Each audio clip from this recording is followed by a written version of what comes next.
नमस्कार साथीहरू, तपाईलाई आजको यस मास्टरमाइन्ड एआर ब्लगमा हार्दिक स्वागत गर्दछौँ। आज हामी यस च्यानलमा FX991ES प्लस क्याल्कुलेटर अनबक्सिङ गर्दैछौँ। हामी तपाईलाई यस क्याल्कुलेटरका सम्पूर्ण फङ्सनहरू पनि बताइदिनेछौँ। ल अब यस FX991ES प्लसलाई अनबक्सिङ गरौँ। हामीसँग यहाँ विभिन्न भाषाहरूमा युजर गाइड दिएको छ। त्योमध्ये हामी अब इङ्ग्लिस ल्याङ्ग्वेजको युजर गाइड हेर्दैछौँ। यहाँ रहेछ, तपाईँ देख्न सक्नुहुन्छ। यहाँ विभिन्न फङ्सनहरू पनि लेखिएको छ। यसलाई म अहिले विस्तृत रूपमा पछि जानकारी दिनेछु। कभर केस, यो बाहिरी केस भयो। यसरी हामी यसलाई अन गर्दैछौँ। अन भयो, तपाईँहरू देख्न सक्नुहुन्छ। यसमा क्याल्कुलेसन गर्ने त कुरा सजिलो भइहाल्यो र यसका अन्य फङ्सनहरू हामी तपाईँलाई बताउँदैछौँ।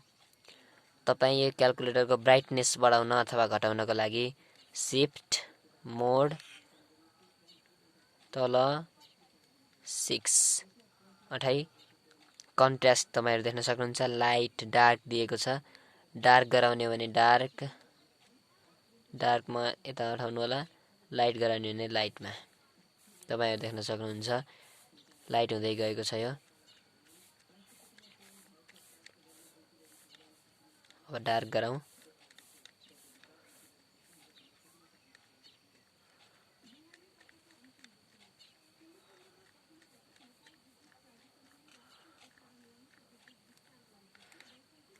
यो ठिक छ। हामी तपाईलाई यहाँका विभिन्न बटनहरू पनि बताउँदैछौँ। तलका 1 2 3 इनिमोन, multiply, divide, minus, addition, subtraction, equals to, answer, power 10 dot, del, AC. यो बटनले तपाईहरू अन गर्न सक्नुहुन्छ भने शिफ्ट प्लस एसीले तपाईँ आफ्नो क्याल्कुलेटर बन्द गर्न सक्नुहुन्छ। रुट अन्डर पनि भेट्न सक्नुहुन्छ भने स्क्वायर हुन्छ। क्युब पनि गराउन सक्नुहुन्छ। यस्तै तपाईँ विभिन्न मोडहरू पनि चेन्ज गर्न सक्नुहुन्छ। Mode, complex, statistics, base N, equation, matrix, table, vector, विभिन्न किसिमका प्रश्नहरू सल्भ गर्न सक्नुहुन्छ। तपाईले गरेका कुनै प्रश्नहरू फ्र्याक्सनमा निकाल्नु छ भने 2/3 गर्नुहोस्। फ्र्याक्सनमा आइरहेछ। अब फ्र्याक्सनलाई डेसिमलमा लान पर्यो, क्याल्कुलेटर चाहियो। क्याल्कुलेटरबाटै गराउनु पर्यो भने शिफ्ट मोड 2 हान्नु। लाइन 0 छ नि, हो त्यो 2 मा जानु अनि 2/3 हान्नु।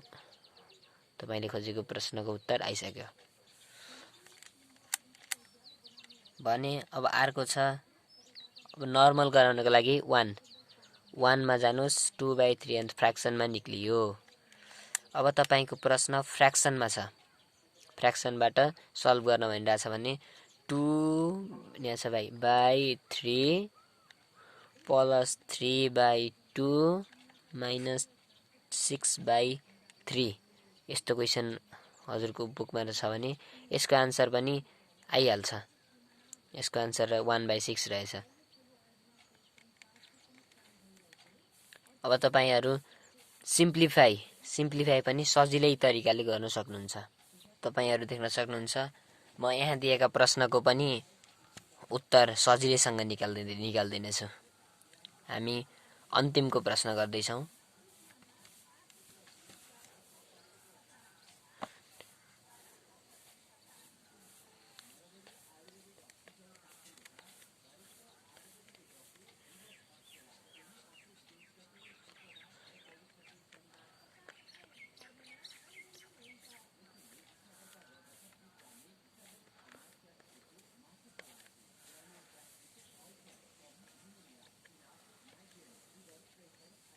यसको आन्सर 127 आएको छ।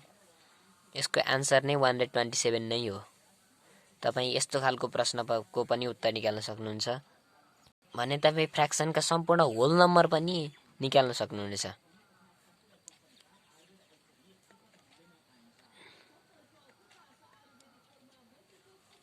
होल निकाल्नको लागि 3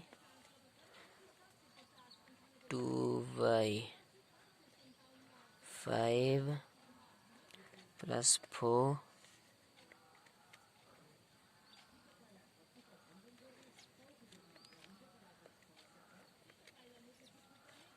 1/15 यस्तो छ प्रश्न। यसको उत्तर निकाल्नको लागि पनि यसको आन्सर रहेछ 112/15। यसलाई यसरी नै डेसिमल निकाल्न खोज्न सक्नुहुन्छ भने यो एसडी बटन अठाउनु होला। यसमा डेसिमलमा दिन्छ भने तपाईँ यस क्याल्कुलेटरमा कम्प्लेक्स खालको हिसाब पनि गर्न सक्नुहुन्छ। अनि तपाईँ यहाँ विभिन्न प्रश्नहरूको एन्सर चेकिङ पनि गर्न सक्नुहुन्छ। जस्तै म हजुरलाई क्लास 10 को स्ट्याटिस्टिक्सको स्ट्यान्डर्ड डेभिएसनको बारेमा एउटा एन्सर निकाल्ने एउटा ट्रिक बताउँदैछु। यो ट्रिकले चाहिँ आन्सर चेक गर्न चाहिँ अत्यन्तै सजिलो हुन्छ। त्यसो भने सर्वप्रथम तपाईँ मोड थिचेर स्टेट स्ट्याटिस्टिक्सको 3 मा गएर एसी अठाउनुस्। स्ट्याटिस्टिक्स अन भइसकेको छ भने अब स्ट्याटिस्टिक्सलाई फ्रिक्वेन्सी अन गर्न शिफ्ट मोड यो बटन अठाउनुस्। उठाएर स्ट्याटिस्टिक्सको फोन नम्बरमा भएको 4 मा जानुस् अनि फ्रिक्वेन्सी अन गरेर 1 मा जानुस्। फ्रिक्वेन्सी तपाईको अन भयो। अब चाहिँ तपाईले आफ्नो क्वेशनको सोलुसन अहिले नै निकाल्न सक्नुहुन्छ। त्यसो गर्न शिफ्ट स्ट्याटिस्टिक्स 1 उठाइदिनुस्। 1 उठाएपछि अब तपाईले डाटा इन्ट्री गर्ने हो। डाटा इन्ट्री गर्दा 2 भनेपछि डाटा देख्न सक्नुहुन्छ तपाईहरु। एक्स फ्रिक्वेन्सी हाल्ने बेला भइसकेको छ भने अब तपाई हाल्न सक्नुहुन्छ फ्रिक्वेन्सी एक्स क्लासको एक्स हाल्नु पर्यो। फ्रिक्वेन्सी हालौं पहिला हामीले फ्रिक्वेन्सी हाल्दै जाउँ 2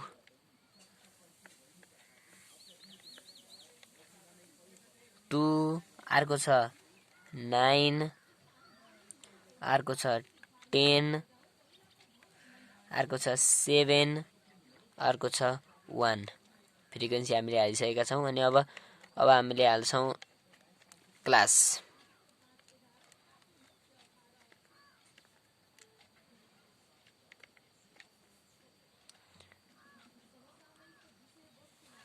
क्लास हाल्न हामीले यो सेन्टर 0 to 10 भनेपछि हामीले 5 हाल्नु पर्यो।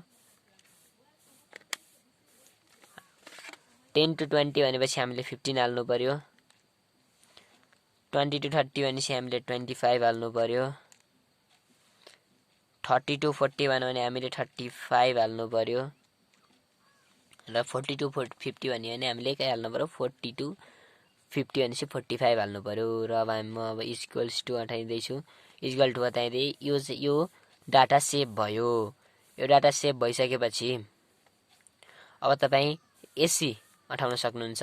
अनि शिफ्ट 1 मा फेरि गएर तपाई अब हामीले त्यसको स्ट्यान्डर्ड डेभिएसन निकाल्ने हो भनेपछि 1 मा जानुस्।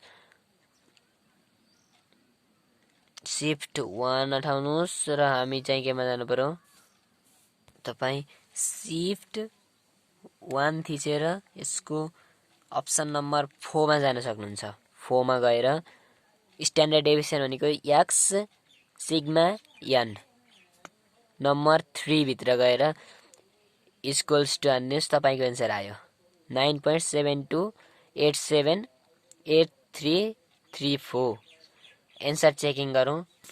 आन्सर चेकिङ गर्दा 9.73 आयो। 9.73 हामीले दिएको यस डिजिटलाई राउन्ड अफ गर्दा 9.73 आउँदो रहेछ। यो पनि एक स्ट्यान्डर्ड डेभिएसन निकाल्ने ट्रिक हो। स्ट्यान्डर्ड डेभिएसन निकाल्नु भयो, आन्सर आयो।